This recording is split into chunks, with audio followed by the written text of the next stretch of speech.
Ahora, el día de hoy vamos a hablar sobre las concepciones del mundo para la filosofía.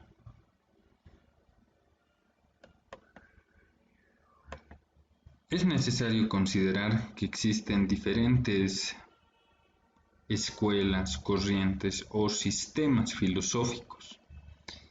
La filosofía, en tal sentido, ofrece una pluralidad de diversos sistemas. Por ejemplo, la filosofía antigua, podemos encontrar ahí a los grandes filósofos griegos, Sócrates, Platón, Aristóteles, la filosofía medieval con San Agustín, Santo Tomás de Aquino, otras escuelas o sistemas como el humanismo y la filosofía en el Renacimiento. También obviamente encontramos filósofos en la Edad Moderna, la filosofía kantiana, el idealismo alemán, como dijimos, Alemania ha aportado un gran número de filósofos y pensadores a lo largo de la historia, ¿no? También existe una corriente filosófica que es el marxismo, ¿no? Y su teoría crítica creada por Karl Marx. También encontramos el positivismo y el existencialismo como principales sistemas filosóficos. Aquí en la imagen podemos ver de una manera didáctica, un tanto burlona, alguna de esas corrientes, ¿no? Por ejemplo, el hedonismo se puede sintetizar, que es la búsqueda del placer, obviamente con un fundamento teórico, con una postura, ¿no? Cómo, por qué, para qué. También vemos el platonismo, aprende más, ¿no? Entonces, de una manera concisa, más o menos cómo es cada corriente o postura filosófica. La filosofía y concepciones del mundo.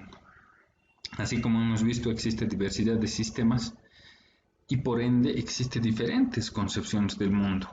Sin embargo, son dos las grandes categorías fundamentales en esta manera de ver el mundo o concebirlo. Tenemos al campo materialista y al campo idealista. En el campo materialista de la filosofía podemos ver que es todo aquello que ocupa un lugar en el espacio, que es concreto y objetivo, que se refiere al ser humano. La materia es lo primero y la idea, conciencia o espíritu es secundario porque nace de la materia. Esa es la postura materialista. En cambio, el idealismo de la filosofía nos señala que no ocupa un lugar en el espacio y no se puede medir, tocar ni ver, que es abstracto y objetivo. Se refiere a Teos. Teos igual Dios. Considera que primero es la idea o espíritu y que por lo tanto la materia es secundaria porque se deriva de la idea. Como podemos ver, aquí hay dos ideas irreconciliables en contra una de la otra que por ser concepciones del mundo totalmente diferentes, ¿no?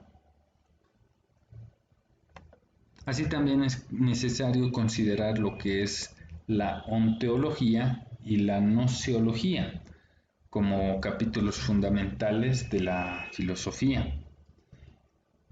Para García Morente existe una división en estas dos partes, la ontología o teoría de los objetos conocidos y cognoscibles. La ontología debemos considerar que etimológicamente se puede definir como el logos o el conocimiento del ente.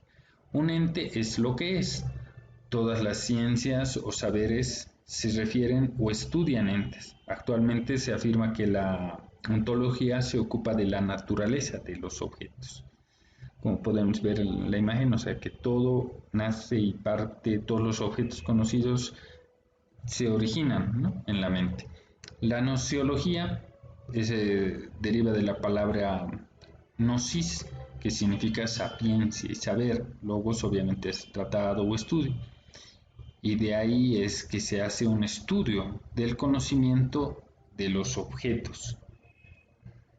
También podemos decir que la gnoseología es definida como esa teoría del conocimiento que es una rama de la filosofía que estudia la naturaleza, el origen, la posibilidad y el alcance del conocimiento.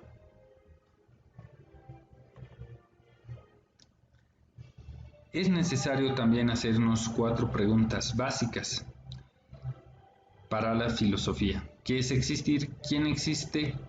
¿Qué es consistir? ¿Quién consiste? Considerando y basándonos en lo que dice García Morante, la primera pregunta, ¿qué es existir?, no tiene una contestación y por lo tanto se elimina de la ontología, porque la ontología no va a poder decirnos qué es existir. Nadie puede decirnos en realidad qué es existir, sino que cada cual lo sabe por íntima y fatal experiencia propia. Cada uno de nosotros sabrá cómo definir cómo nos sentimos cuando hablamos y nos referimos a qué es existir, de acuerdo a nuestras experiencias, vivencias, conocimientos y demás. Existe una segunda pregunta que señala ¿quién existe? Si puede tener contestación. A esta segunda pregunta cabe contestar yo existo, el mundo existe, Dios existe, las cosas existen y caben combinaciones en estas contestaciones. Es necesario señalar las cosas existen y yo como una de tantas cosas cabe también decir yo existo, pero las cosas no. Las cosas no son más que mis representaciones. Las cosas no son más que fenómenos para mí, apariencias que yo percibo, pero no verdaderas realidades. No son en sí mismas, sino en mí. Obviamente nosotros cómo percibimos la realidad, cómo percibimos todos los objetos, las cosas a través de nuestros sentidos, ¿no? La tercera pregunta, ¿qué es consistir? Esta pregunta tiene contestación. Puede decirse en qué consiste el consistir. Puede decirse en qué consiste la consistencia, porque efectivamente, como quiera que yo advierta que unas cosas consisten en otras, no todas consisten en la misma. Hay maneras, modos, formas variadas del consistir. La enumeración del objeto de todas estas formas variadas de consistir es algo que puede hacerse, pero debe hacerse qué se hace, qué se ha hecho. Es algo que constituye un capítulo importantísimo de la ontología.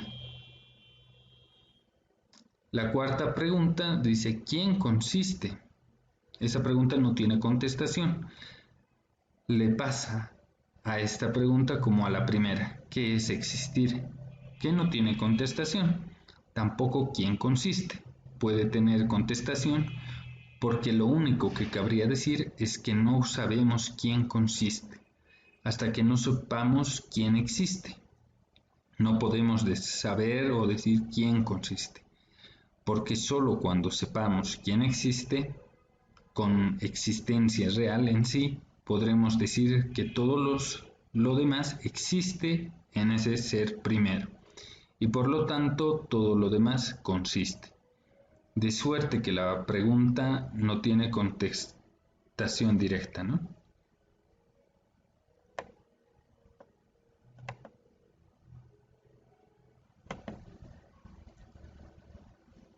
La ontología regional reconoce 3 clases de objetos generales: los objetos reales, u objetos que poseen realidad en sentido estricto, son aquellos que tienen corporeidad o materialidad, que por lo tanto ocupan un lugar en el espacio. Después tenemos los objetos ideales, que no ocupan un lugar en el espacio ni están sujetos a cambios temporales ni están sometidos a la casualidad. Objetos ideales son, por ejemplo, las figuras, los símbolos matemáticos, las operaciones lógicas, los conceptos en cuanto a esencia, las relaciones ideales, etc. Sus notas son la inespacialidad, la intemporalidad y la ausencia de interacción. El tercer tipo de objetos serían los objetos ideales, valentes o valores. Los valores, al igual que los objetos ideales, no se dan ni en el tiempo ni en el espacio. tampoco se van a manifestar a través de un proceso casual. Se asegura que estos objetos, estos valores, pertenecen a una región ontológica más sui generis, ya que su esencia está en el valer, ¿no? Los valores no son sino lo que valen. Los valores requieren de los objetos reales, los cuales a fin y al cabo se plasman para adquirir plena expresión. Por ejemplo, la belleza de un cuadro, un paisaje o un rostro o la utilidad de un objeto manual, entre otros.